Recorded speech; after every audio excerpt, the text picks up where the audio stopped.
ಇವತ್ತು ಇಲ್ಲಿ ವೇದಿಕೆ ಮೇಲೆ ಅನೇಕ ಪೂಜ್ಯರು ಬಂದಾರೆ. ಕಾಸಗೇತೇಶ್ವರ ಮಹಾಸ್ವಾಮಿಗಳು ಹಿಂದಿದ್ದಾಗ ನಾ MP ಇದ್ದೆ. ಆವಾಗ DY ಉಪ್ಪಾರ್ ಅವರು ಒಂದು ಕಾರ್ಯಕ್ರಮ ಮಾಡಿದ್ರು, ಗುರು ಕಾಣಿಕೆ ಅಂತೇಳಿ ಒಂದು ಕಾರ್ಯಕ್ರಮ ಮಾಡಿದ್ರು. ನಾನು ಬಂದಿದ್ದೆ. ಆ DY ಉಪ್ಪಾರ್ ಅವರು ಪಾಪ ಅವತ್ತು ಕಣ್ಣೀರು ಆನಂದ ಬಾಷ್ಪದಿಂದ ಭಾಷಣ ಮಾಡಿದ್ರು. ಏನು ಹೇಳಿದ್ರಂದ್ರೆ, ನಾ ಇಟ್ಟು ದೊಡ್ಡ ಕಾಂಟ್ರಾಕ್ಟರ್ಗೆ 2 ಹೆಲಿಕಾಪ್ಟರ್ ಇದ್ದರಪ್ಪ ಅವರು.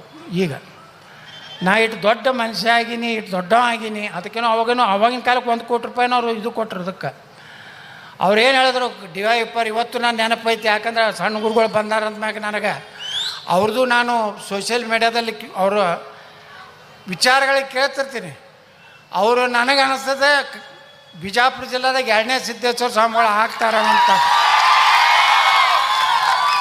ಅಷ್ಟು ಅವ್ರ ವಯಸ್ಸು ನೋಡಿದ್ರೆ, ಅವರ ವಿಚಾರಗಳು ಅವ್ರು ಮಾತಾಡೋದು ನೋಡಿದ್ರೆ ನನಗೆ ಅನ್ನಿಸ್ತದೆ ನನ್ನ ತಲೆಯಾಗ, ಎಲ್ಲಪ್ಪ ಇವರೊಬ್ಬರು ನಮಗೆ ಸಿದ್ದೇಶ್ವರ ಅಪ್ಪಾರದ ಕೊರತೆಯನ್ನು ಬಿಜಾಪುರ ಜಿಲ್ಲೆಯಲ್ಲಿ.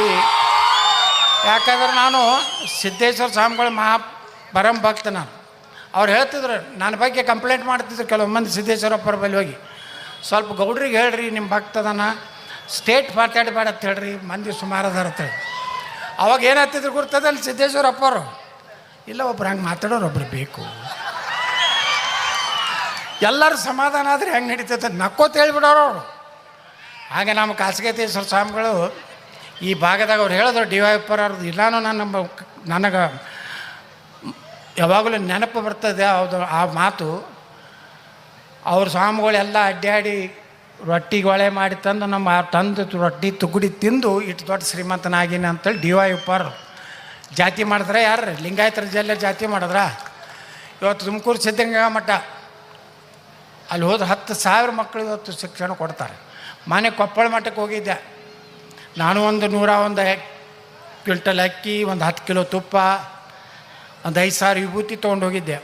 ಇವತ್ತು ಸಿದ್ಧಗಂಗಾ ಮಠ ಬಿಟ್ಟರೆ ಇವತ್ತು ಕೊಪ್ಪಳದ ಗವಿಸಿದ್ಧ ಮಹಾಸ್ವಾಮಿಗಳು ಸಹ ಅಷ್ಟು ಬಡವರಿಗೆ 5,000 ಬಡ ಮಕ್ಕಳಿಗೆ ಇವತ್ತು ಜಾತಿ ಇಲ್ಲ, ಎಲ್ಲ ಜಾತಿ ಜನಾಂಗದವರು ಅದಾರೆ. ಇದು ನಮ್ಮ ವೀರಶೈವ ಲಿಂಗಾಯತ ಸಂಪ್ರದಾಯ ಇದ್ದರೂ ಎಲ್ಲ ಸಮುದಾಯಗಳನ್ನು ಪ್ರೀತಿಯಿಂದ ನೋಡುವಂಥ ಧರ್ಮ. ಎಲ್ಲೋ ಸಣ್ಣ ಪುಟ್ಟ ಅಸ್ಪೃಶ್ಯತೆ ಇದೆ, ಅದನ್ನು ಹೋಗಬೇಕು. ಹಿಂದೂ ಧರ್ಮ ಉಳಿಬೇಕು. ಭಾರತದಲ್ಲಿ ಮುಂದಿನ ಮೋದಿಯವರ ನಂತರ ಯೋಗಿಯವರು ಆಗ್ಬೇಕಂತೇಳಿ ಪ್ರಾರ್ಥನೆ ಮಾಡಿಕೊಂಡು ನಾನು ನಿಮ್ಮ ಮಾತುಗಳನ್ನು ಮುಗಿಸ್ತೀನಿ. ಜೈ ಹಿಂದ್, ಜೈ ಕರ್ನಾಟಕ, ಬೋಲೋ ಭಾರತ್ ಮಾತಾ ಕಿ ಜೈ ಶ್ರೀರಾಮ್.